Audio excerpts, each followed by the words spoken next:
महापुरुष पधार रहे हैं रामचरितमानस का आधार लेकर के हम लोगों को दिव्य सत्संग करा रहे हैं, सत्संग प्रदान कर रहे हैं और रामचरितमानस में ही संतों की महिमा बताई गई। रामचरितमानस में जो संतों का परिचय है, हमारे बीच में भी सब संत ही संत विराजमान हैं, सबका परिचय देना है हमको, तो हम अपने ढंग से अपने ढंग से संतों का परिचय क्यों दें। हम गोस्वामी तुलसीदास जी महाराज के शब्द शैली में संतों का परिचय देंगे। गोस्वामी तुलसीदास जी महाराज ने संतों का परिचय बताया।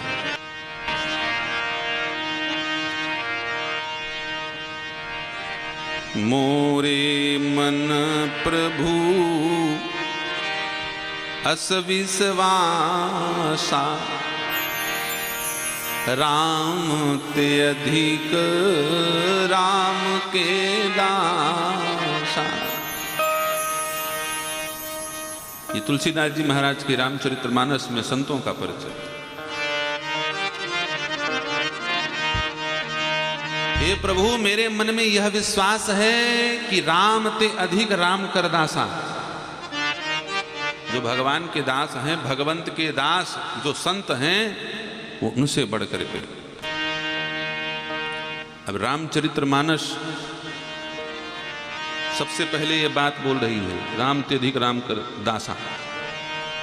अभी तक तो नारद भक्ति सूत्र इत्यादि में कहा गया तस्मिस तस्जने भेदा भावात, संत और भगवंत में कोई अंतर नहीं होता, सब लोगों ने इतना ही लिखा। लेकिन गोस्वामी जी एक कदम आगे बढ़ गए, संत भगवंत से बड़े होते हैं, ये लिख दिया, ताल ठोक करके गोस्वामी जी ने लिखा। हल्ला मच गया काशी में, क्योंकि रामचरितमानस की रचना काशी में हो रही है ना। और काशी की एक कहावत है, काशी में विद्वानों के बात पर हंसी आती है, लोग प्रसन्न होते हैं, और कोई अपरंपरा प्राप्त व्यक्ति, अकोविद व्यक्ति, उच्छृंखल व्यक्ति वहां सिद्धांत बताने लगे तो विद्वानों के लिए तो हंसी है, अमूर्खों के लिए फांसी है। ये काशी है, ये काशी की कहावत। विद्वानों के लिए हंसी, अमूर्खों के लिए फांसी, इसको कहते हैं काशी।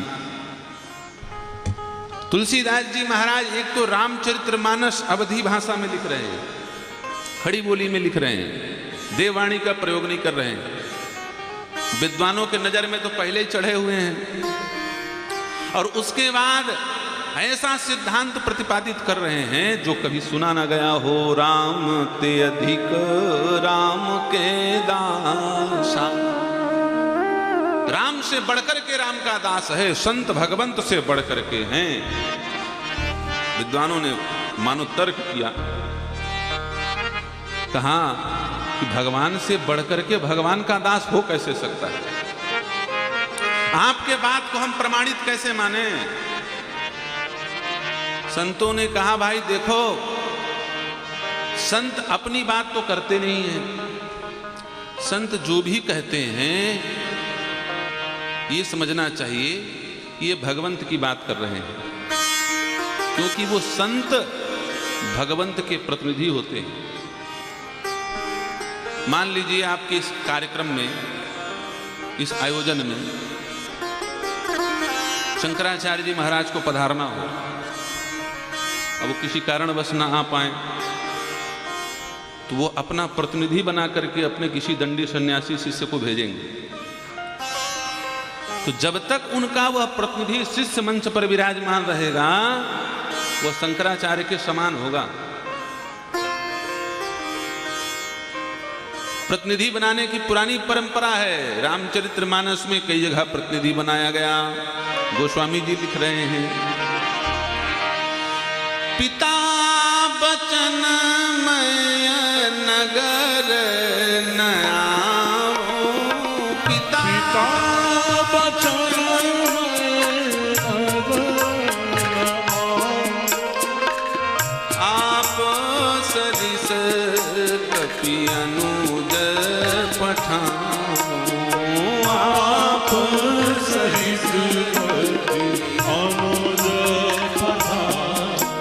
ये सुग्रीव, पिता के वचन को मान करके मैं लंका में प्रवेश नहीं कर सकता, इसलिए अपने समान अपना प्रतिनिधि बना करके मैं कपि सुग्रीव को और अनुज लक्ष्मण को भेज रहा हूं राज्याभिषेक करने के लिए। भगवान ने अपना प्रतिनिधि बनाया। जैसे हमारे बीच में भारत के विशिष्टतम विभूति प्रातः स्मरणीय परम पूजनीय श्री पथमेड़ा वाले महाराज जी ने 3 प्रतिनिधि बना करके हमारे बीच में भेजा। परम पूजनीय प्रातः स्मरणीय जूना अखाड़ा थानापति श्री रविंद्रानंद जी महाराज मंच पर विराजमान हैं। उत्तराखंड से रानी खेत से श्री सीताराम दास जी महाराज मंच पर विराजमान हैं। और वृंदावन से श्री मोहन बाबा जी महाराज वो भी मंच पर आने वाले हैं। 3 प्रतिनिधि बना करके भेजा। जो विश्व की सबसे बड़ी गौशाला है,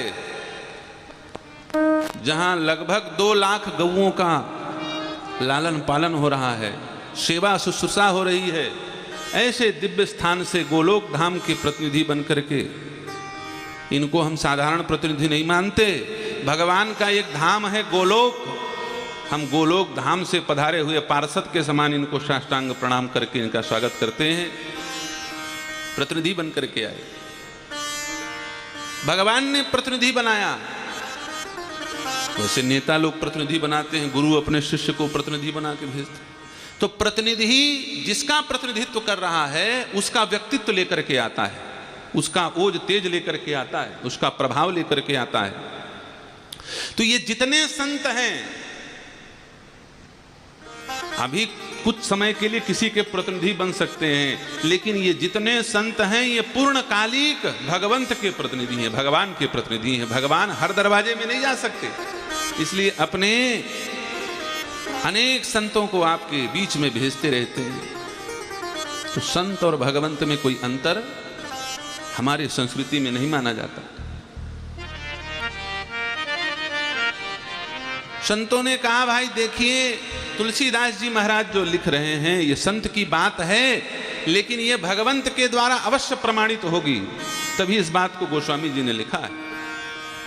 विद्वानों ने कहा, हम कैसे माने कि भगवान से बड़ा संत हो सकते? यदि भगवान स्वयं कह दें कि संत मुझसे बड़ा है तो मैं मान जाऊंगा कि संत बड़े हैं, भगवान छोटे हैं।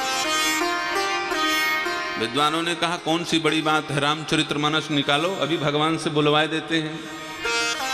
रामचरितमानस के पन्ने पलटे गए। नवधा भक्ति में भक्तिमती माता सबरी के सामने संतों के बात को सत्य करने के लिए भगवंत बोल पड़े, राम जी बोल पड़े। क्या? सातव सम मोहि में जग देखा, सातव सम मोहि जग देखा, मोते अधिक संत कर लेखा, मोते अधिक संत कर लेखा। स्वयं भगवान गोस्वामी तुलसीदास जी महाराज के वाणी को सत्य कर रहे हैं। सातव सम मोहिमय जग देखा, हे भक्तिमती सबरी, सारे संसार को मेरे समान देखना, लेकिन इस संसार में यदि कोई त्रिपुंड ऊर्ध्वपुंड तिलक लगाए महात्मा दिख जाए, कोई विरक्त महात्मा मिल जाए, विचरते हुए दिख जाए, तो उसको मेरे समान मत देखना, क्योंकि यदि संसार को मेरे समान देखोगे तो अपने आप को भी मेरे समान देखोगे, फिर प्रणाम दंडवत सब बंद हो जाएगा। अपने आप को कोई प्रणाम थोड़ी करता है। लेकिन यदि कोई ऊर्ध्वपुंड त्रिपुंड तिलक लगाए धारण किए हुए वैष्णव भक्त महात्मा मिल जाएं, तो देखते ही क्या करना? मोते अधिक संत कर लेखा, मुझसे बड़ा मान करके उस संत के चरण में साष्टांग दंडवत गिर जाना, प्रणाम करना। अब आप लोग बोलोगे, महाराज जो भी मिल जाए उसको हम दंडवत प्रणाम कर लें, जो भी मिल जाए हम उसे दंडवत प्रणाम कर लें। हम कहते हैं प्रणाम करने में तुम्हारा जाता क्या है? श्रद्धा सबके प्रति रखो, जो भी संत वेश में दिखे उसके प्रति श्रद्धा होनी चाहिए, लेकिन श्रद्धा और समर्पण में अंतर होता है। एक युवती जब विवाह करके अपने पति के यहां पहुंचती है तो सबके प्रति श्रद्धा रखती है। जेठ के प्रति श्रद्धा रखती है, ससुर के प्रति श्रद्धा रखती है, सास के प्रति श्रद्धा रखती है, जेठानी के प्रति, ननंद के प्रति, परिवार वालों के प्रति, ससुराल वालों के प्रति श्रद्धा रखती है। लेकिन सत्य बताइए, समर्पण कहां करती है? केवल पति के चरणों में समर्पण करती है। वैसे ही संत दिखे, श्रद्धा रखो, श्रद्धा निवेदित करो, लेकिन समर्पण केवल और केवल अपने गुरुदेव के श्री चरणों में होना चाहिए। यह सिद्धांत। आप बोलोगे महाराज हम क्या जाने महात्मा है कि नहीं। अच्छा सच बताओ भाई, कितने लोगों का विवाह 30 वर्ष हो गया, 40 वर्ष हो गया, 50 वर्ष हो गया। ऐसे लोग हमारे पास आते हैं, बोलते महाराज 50 साल हो गया हमारे विवाह को हुए, आज तक हम अपनी पत्नी को नहीं पहचान पाए। जब 50-50 साल में अपने पत्नी को नहीं पहचान पाए, 25-25 वर्ष में अपने पुत्र और पुत्रियों को नहीं पहचान पाए, तो महात्मा क्या पंजेरी हैं जो 5 मिनट में खा जाओगे, 2 मिनट में पहचान जाओगे? पहचानने के चक्कर में मत पड़ना। और साधु को पहचानना, इसका मतलब साधु होना। यदि आप संत को पहचान गए, इसका मतलब है कि आप संत हो। तो जो संत होगा वही संत को पहचानेगा। अब हम लोग तो संत अभी बन नहीं पाए, तब क्या करें? बोले शीस नवई सुर गुर दुजी, रामचरितमानस का सिद्धांत है। प्रणाम करो, उनकी कृपा होगी, कृपा दृष्टि से एक बार देख देंगे तो वो अपने आप को पहचानवा देंगे। जैसे भगवान को पहचाना नहीं जा सकता बिना उनके कृपा के, सोई जाने जहि देव जनाई, जानत तुम्हें हो जाई। उसी प्रकार श्रेष्ठ महापुरुष जो होते हैं उनको भी पहचान पाना कठिन है। वो स्वयं चाहे तो पहचान सकते हो, अपने बुद्धि से नहीं पहचान पाओगे, अपने बुद्धि से नहीं पहचान पाओगे। राम जी ने कहा मोते अधिक संत कर लेखा, मुझसे अधिक संत हैं। इसके विद्वान लोग अलग अलग परिभाषा करते हैं। मुझसे अधिक संत कर लेखा, संत की लेखनी मुझसे बढ़ करके है। लेकिन हम तो कहते हैं कि भगवान से बढ़ करके संत हैं जो हमको भगवान से मिलाने के लिए कृपा करके हमारे बीच में पधारते हैं। अब प्रश्न आया क्यों बड़े हैं? बोल तो दिया भगवान ने। आश्चर्य की बात है, भगवंत और संत दोनों की वाणी मिल रही है। संत भी कह रहे हैं कि संत बड़े हैं और भगवंत भी कह रहे हैं कि संत बड़े हैं। किस कारण से बड़े हैं, क्या गुण है ऐसा संत में?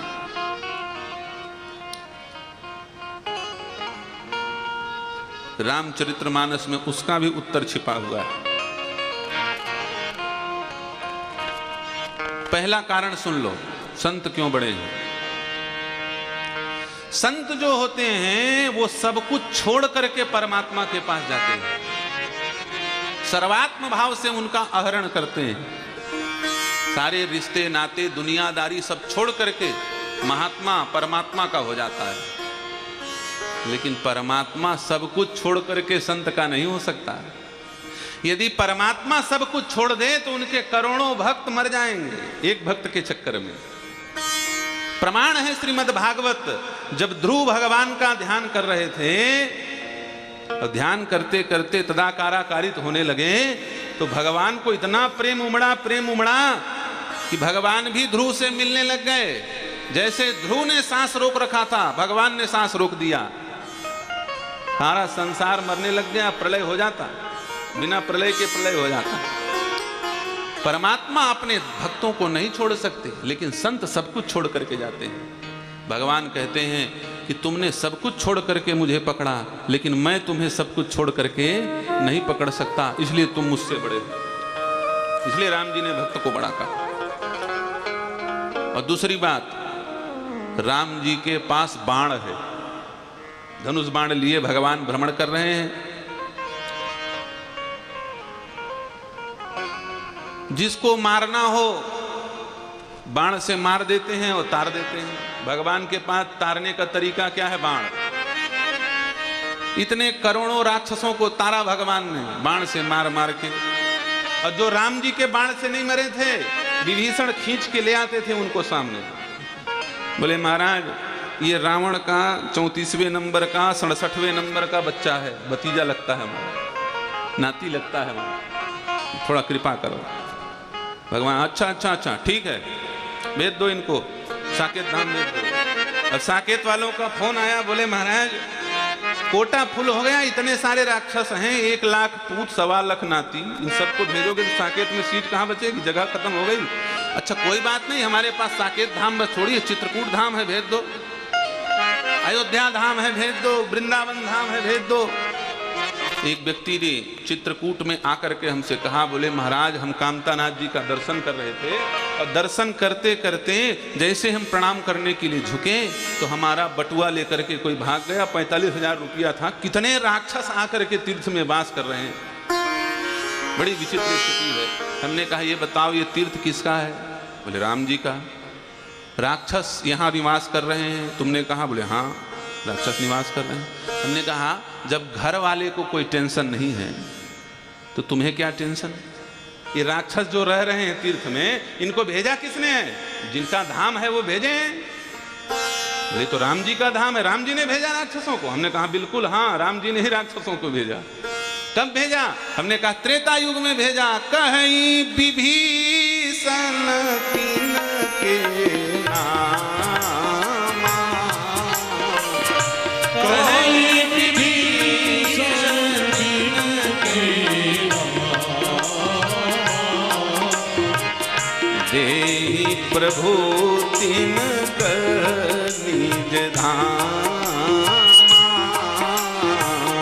देहि प्रभु तीन कर निज धाम। ये त्रेता युग से भेजे हुए राक्षस हैं, जब भगवान ही ने भेज दिया तो वो तुम क्या कर सकते हो? घर मालिक चाहे जिसको रखे अपने घर में। तो तीर्थ में कुछ राक्षस भी रहते हैं मनुष्य शरीर में। महात्मा लोग तीर्थ के रहने वाले अनुभव करते हैं इस सब बात का। तो भगवान के पास बाण है, बाण से भगवान तारते हैं, लेकिन बाण का प्रभाव सीमित है। कहते हैं ना राम बाण बड़ा प्रभावशाली है, राम बाण बड़ा प्रभावशाली है। कितना प्रभावशाली है? रामचरितमानस में गोस्वामी तुलसीदास जी ने राम बाण का प्रभाव लिखा। राम जी सुग्रीव के सामने संकल्प लेकर के अपने बाण की महिमा सुना रहे हैं। कह रहे हैं सुन सुग्रीव मैं मारी हूं बाल कई बाण, ब्रह्मरुद्र शरणागति गए नवबरई प्राण। ब्रह्मा के चरण में चला जाए बाली, चाहे शंकर जी के चरण में चला जाए बाली, प्राण नहीं बचेगा। बड़ी विचित्र बात, शंकर जी के चरण में चला जाएगा फिर भी नहीं बचेगा। विद्वान तो हैं रामचरितमानस के। रामायणी लोग से प्रश्न किया गया, रामायणियों ने उत्तर दिया, बोले राम के बाण से ना ब्रह्मा बचा सकते हैं ना शंकर बचा सकते हैं। क्यों? क्योंकि राम का बाण और देवताओं का बाण विचित्र है, विचित्र युक्त है, लेकिन राम का बाण चरित्र युक्त है। इतना चरित्रवान यह बाण है कि इससे कोई नहीं बचा सकता। ब्रह्मा के पास कहीं ना कहीं कोई कमी है और शंकर जी के भी पास लीला में कोई कमी है। भगवान के मोहनी स्वरूप को देख करके परेशान तो हो ही गए थे शंकर जी, लेकिन राम जी के पास कोई समस्या नहीं। राम जैसा चरित्र संसार में किसी और का हो नहीं सकता। चरित्रवान के बाण से कोई नहीं बचा सकता, चाहे ब्रह्मा हो चाहे शंकर हो। ऐसा प्रभाव बाण का। लेकिन सच बताओ, इतना प्रभावशाली बाण जयंत के पीछे लगा हुआ था, आगे आगे जयंत भाग रहा था और पीछे पीछे राम जी का बाण बाण चल रहा था। ब्रह्म मंत्र प्रेरित सरधावा चला भाजी बायस भय। ब्रह्म मंत्र प्रेरित चला भाजी भय। ब्रह्मधाम शिवपुर सब लोका श्रमित व्याकुल भय सोता। ब्रह्मधाम शिवपुर सब फिराश्रमित व्याकुल। काहू बैठन कहाँ न वोही, काहू बैठन कहाँ न वोही। राख को सकै राम कर द्रोही, भाग को सकै राम कर द्रोही। धर निज रूप गयो पितु पाही, धर निज रूप गयो पितु पाही। राम विमुख राखा ते नाही, राम विमुख राखा ते नाही। नारद देखा विकल जयंता, नारद देखा विकल जयंता। लागी दया को मल चित संता, लागी दया को मल चित भाग रहा था जयंत, 2 अंगुल पीछे भगवान का ब्रह्मास्त्र चल रहा था। भागते भागते जयंत के जीभ निकल गए बाहर, मुंह से झाग निकलने लगा, आंखें पलटने लग गई। ब्रह्मधाम शिवपुर सब लोका, फिरा श्रमित व्याकुल भय शोका। किसी ने बैठने के लिए नहीं पूछा, पानी नहीं पूछा, आज के समय में 1 कप चाय नहीं पूछा। देवराज इंद्र का बेटा था, चाय नाश्ता तो पूछते लोग, लेकिन किसी ने कुछ नहीं पूछा। भागते भागते जयंत पस्त हो गया। लेकिन किसने देखा? नारद देखा विकल जयंता, नारद देखा विकल लागी दया को मल चित संता, लागी दया को मल चित संता। जयंत के पीछे परमात्मा का बाण लगा हुआ था और जयंत के सामने एक महात्मा आ गए, नारद जी महाराज। और नारद जी महाराज ने जैसे जयंत को देखा, विकल है, स्थिति देखिए यहां पर। जयंत ने नारद जी को नहीं देखा है, ये संत की महिमा देखिए। साधु से किसी ने सहयोग नहीं मांगा, साधु ने देख लिया ये व्यक्ति परेशान है। नारद देखा विकल जयंता, ये जयंत विकल है। जयंत ने नहीं कहा महाराज हम बहुत विकल हैं, कुछ सहायता कर दो, कुछ नहीं कहा। नारद जी चले आ रहे थे उधर से, जयंत इधर से चला जा रहा था। जयंत को लगा ये ब्रह्मा के बेटा हैं, इनके पिताजी हमारी मदद नहीं कर पाए, ये तो ब्रह्मा के मानस पुत्र हैं बेटा, ये क्या कर लेंगे। शंकर जी जो साधुओं के अग्रगण्य हैं, सबसे बड़े सन्यासी हैं, वो हमारी मदद नहीं कर पाए, छोटे मोटे बाबा जी हमारी क्या मदद करेंगे। नारद जी की तरफ देखा ही नहीं जयंत ने, लेकिन नारद जी ने जयंत की तरफ देखा।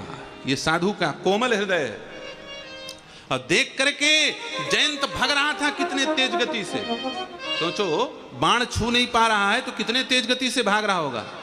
और नारद जी मदद करने के लिए दौड़ पड़े, चले नहीं साथ में। जितने तेज गति से जयंत उड़ रहा था, नारद जी बीड़ा टांगे पीठ में, सामने रख के तो दौड़ नहीं पाएंगे, पीठ में लाद के बीड़ा नारद जी दौड़ने लगे।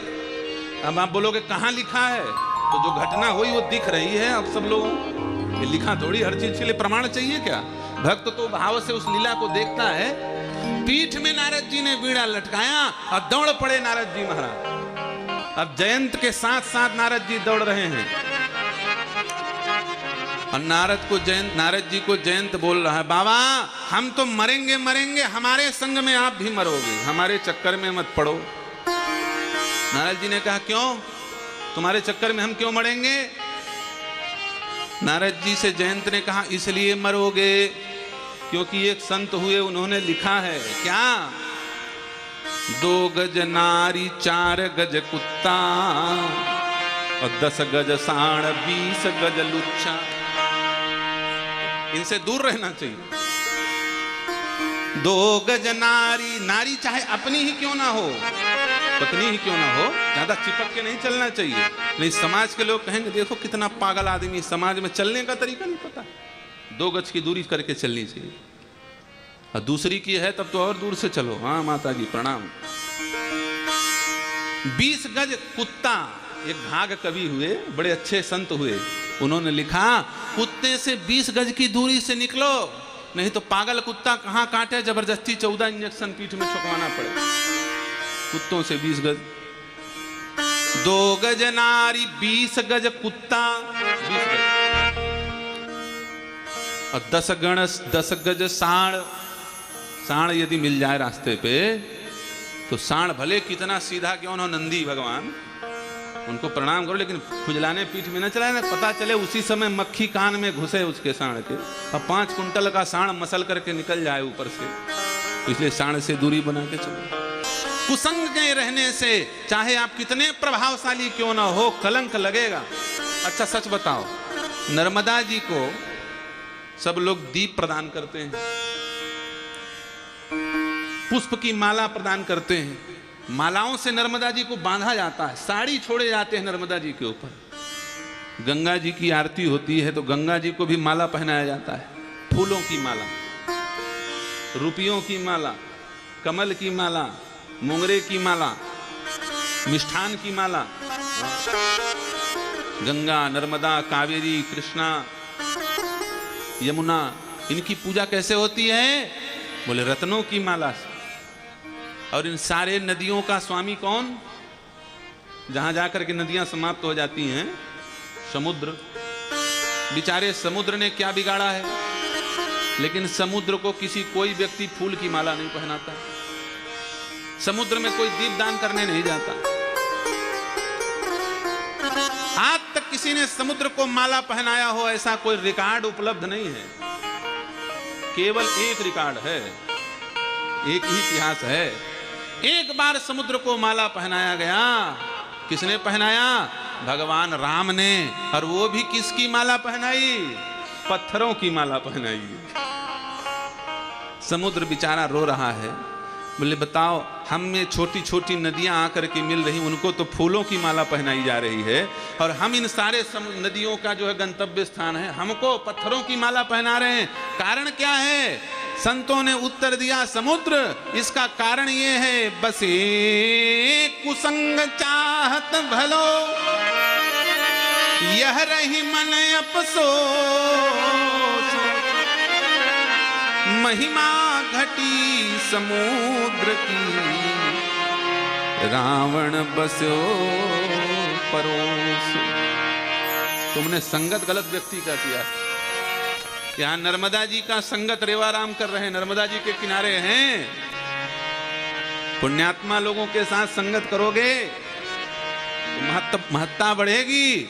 लेकिन समुद्र से कहा तुमने संगत ठीक नहीं किया। बताओ, चारों तरफ तुम्हारा प्रभाव है, लेकिन इतना बड़ा प्रभाव होने के बाद भी अपने हृदय में बीच में इस दुष्ट रावण को जगह दिया है आपने। इस दुष्ट के संग के कारण महिमा घटी समुद्र की, रावण बस्यो परोस। दुष्ट व्यक्ति का संग तुमने कर लिया, इसलिए तुम्हें पत्थरों से बांधा जा रहा है। इसलिए कुसंग छोड़ो।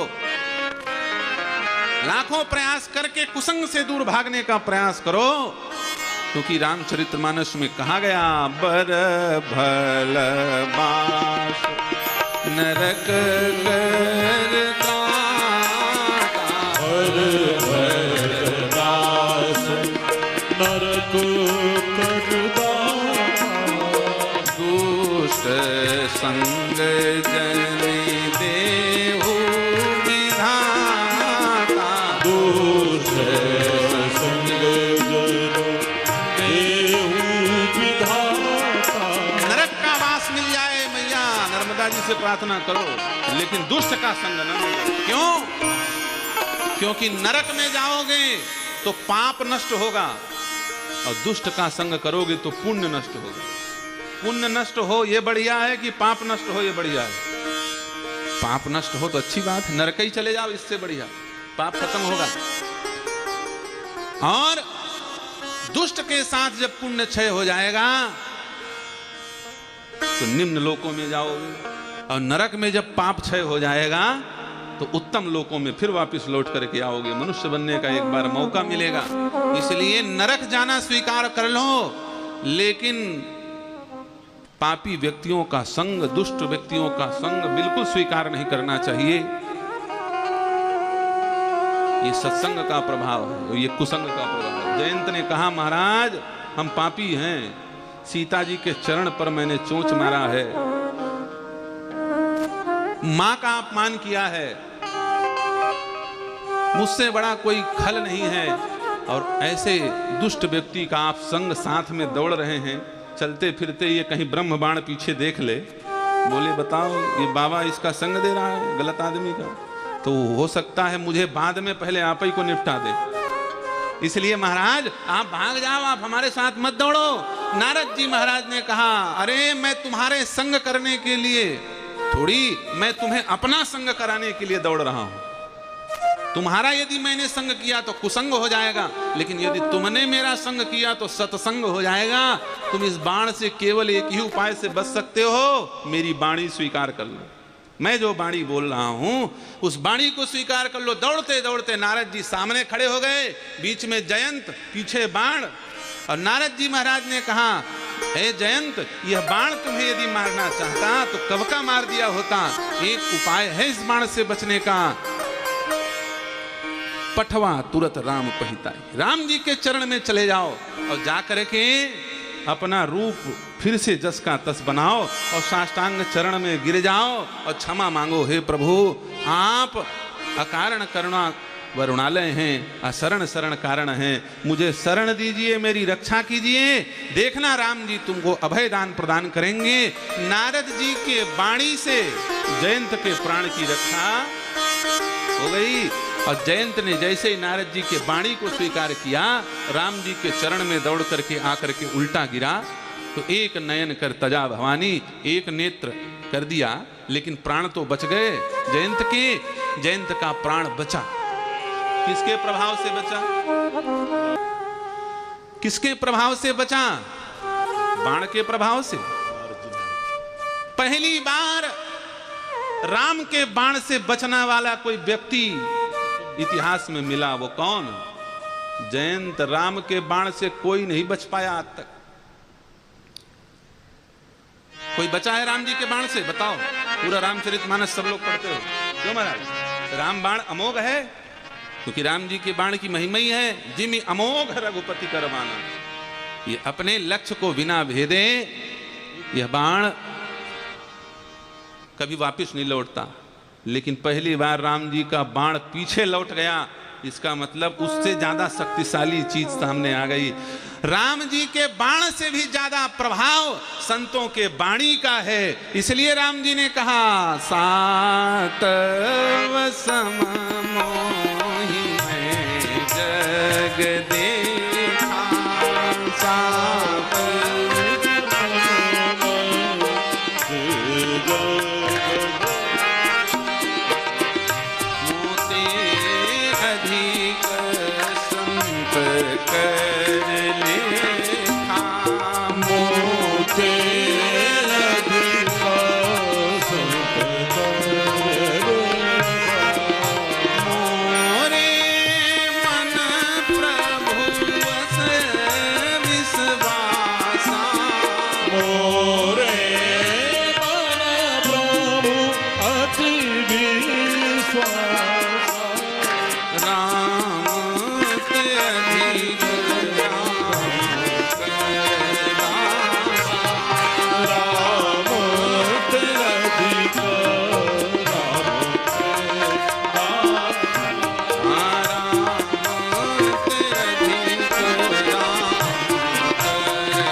और भगवंत दोनों कह रहे हैं कि भगवंत से भी बढ़ करके संत की महिमा है।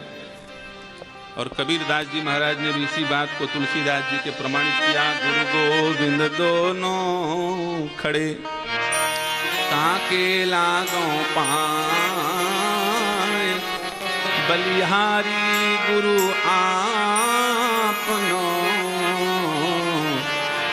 जिन गोविंद दियो बताओ।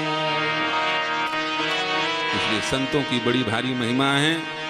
हमारे मंच पे, इस मंच की एक और विशेषता है, इस मंच पे केवल विरक्त महापुरुष विराजमान हैं और सब भजनानंदी, गौ सेवी, संत सेवी, वैष्णव सेवी, तपोरत योग्य महापुरुष इसमें विराजमान हैं।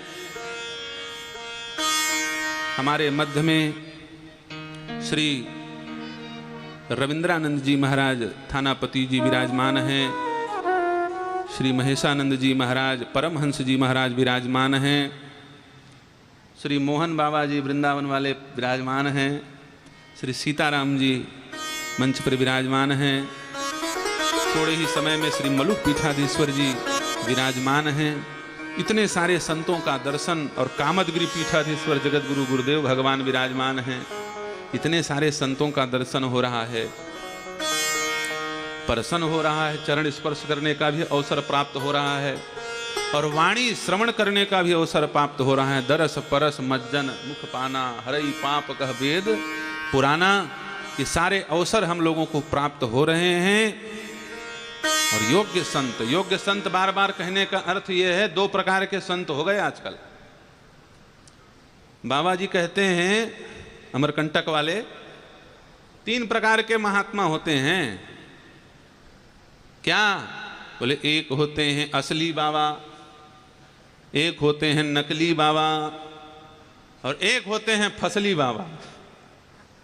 हमने कहा बाबा जी ये बात तो समझ में नहीं आई। असली महात्मा चलो ठीक है, वो तो समझ में भी आ रही, नकली भी बात समझ में आ गई, ये फसली क्या है? असली नकली और फसली, ये फसली क्या है? बोले फसली भैया जाना देखना इलाहाबाद में माघ मेला में कुंभ में दक्षिणा लेने के लिए हजारों लोग अपने घर से बढ़िया मुड़ मुड़ाएंगे, चंदन त्रिपुंड लगाएंगे और डंडा में बढ़िया कपड़ा लगा के डंडी स्वामी बन जाएंगे और गुट के गुट 100-100, 200-200, 500-500, 600-600 यहाँ से वहाँ दक्षिणा 10-10 रुपया के लिए फिर रहे हैं। और जैसे माघ मेला खत्म, वो कपड़ा उतार करके बैग में रखे, अगले साल फिर खुलता है वो ही माघ मेला में। साल भर वो कपड़ा जस का तस रखा रहता है। ये फसली है। असली नकली फसली, तो हमारे बीच में सब असली विराजमान हैं। योग्य का मतलब यही होता है। संत कौन है? हम लोग आज भारत के लोग थोड़े भ्रमित हो गए हैं। समस्या क्या आ गई? जो प्रसिद्ध है केवल उसे हम संत मानने लगे। नहीं, जो प्रसिद्ध है, केवल प्रसिद्ध है, वो संत नहीं होता। जो प्रसिद्धि के साथ साथ सिद्धि धारण करता हो, जो सिद्ध है, उसको महात्मा कहते हैं। कल सिद्ध महापुरुष हमारे मंच पर आएंगे। श्री खडमुखानंद जी महाराज हीरापुर वाले सिद्ध महापुरुष हैं। वर्षों तक नर्मदा जी के बीच में नाव में रह करके महाराज राजेश्वरी की साधना की, श्री विद्या की साधना की।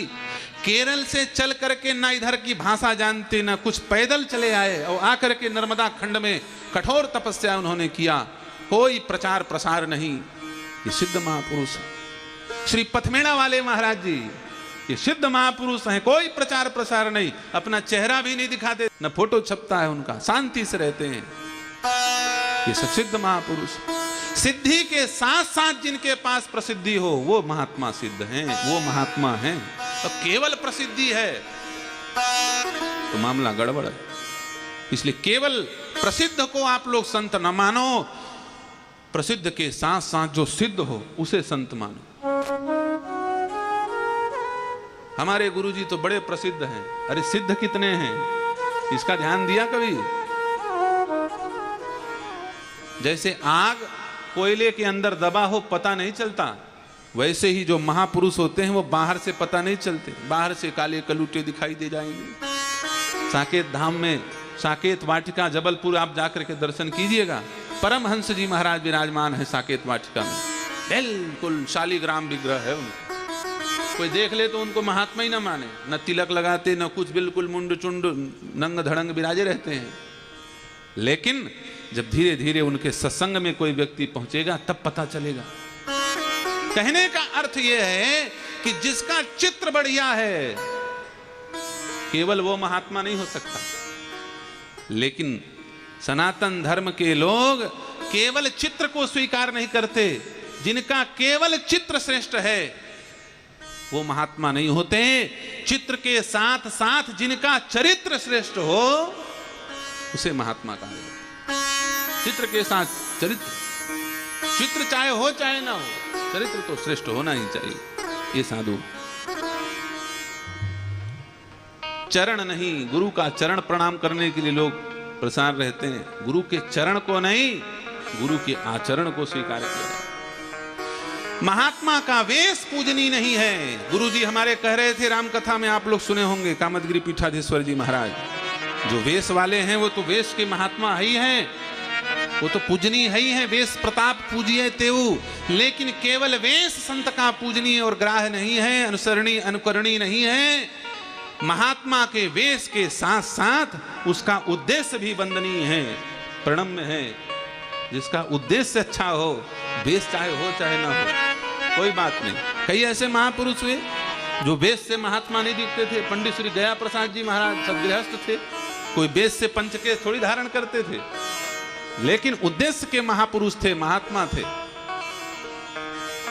इसलिए वेश के साथ साथ उद्देश्य जिसका अनुसरणीय अनुकरणीय, उसे महात्मा कहा जाता है। वेश तो कालनेमी ने भी बहुत अच्छा रखा था, लेकिन उद्देश्य अच्छा नहीं था। तो हमारे बीच में केवल वेश वाले नहीं, उद्देश्य वाले भी महापुरुष विराजे हुए हैं। देखो 2000 किलोमीटर दूर से ये पथमेड़ा से महाराज जी लोग पधारे हैं, गौ रक्षा की अलख जगाने के लिए, गौ माता की रक्षा की अलग जगाने के लिए पूरे भारत देश का भ्रमण करके आज ये लोग, कल रात्र में महाराज जी पधारे हमारे इस यज्ञ में। ये वेश के नहीं, केवल वेश के नहीं, उद्देश्य के महापुरुष, केवल चित्र के नहीं, चरित्र के महापुरुष हैं। केवल सिद्धि के नहीं, प्रसिद्धि के नहीं, सिद्धि के महापुरुष हैं। ऐसे सब महापुरुष हमारे मध्य विराजमान हैं। हमारे बीच श्री रविंद्रानंद जी महाराज विराजमान हैं। अभी 28 अक्टूबर से श्री पथमेड़ा गोधाम में विराट गो नवरात्र का महामहोत्सव का आयोजन हो रहा है। संपूर्ण भारत देश के विशिष्टतम विभूति यहाँ पधार रहे हैं। उनका निमंत्रण देने के लिए श्री जगत गुरु रामानंदाचार्य जी महाराज को उसमें आमंत्रित करने के लिए और हम सब संतों को आमंत्रित करने के लिए यहाँ पधारे हुए हैं। श्री मलुक पीठाधीश्वर जी महाराज मंच पर विराजमान हो रहे हैं। आप लोग भी कीर्तन करके उनका स्वागत करें। राजा राम राम राम राजा राम राम राम राजा राम राम राम राम राजा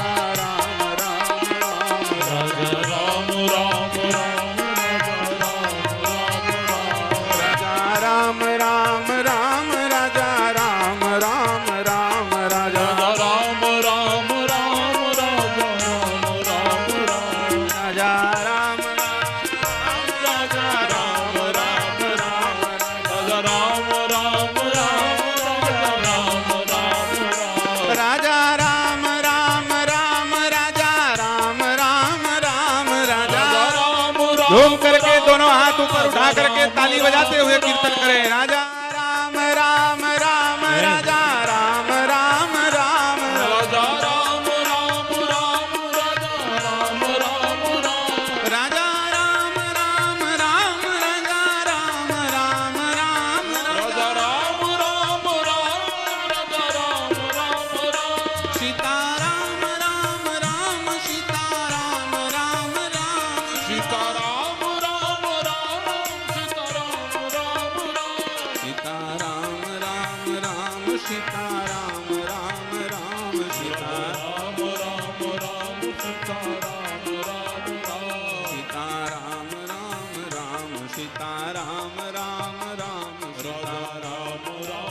सब अपने अपने स्थान पर विराज जाएं।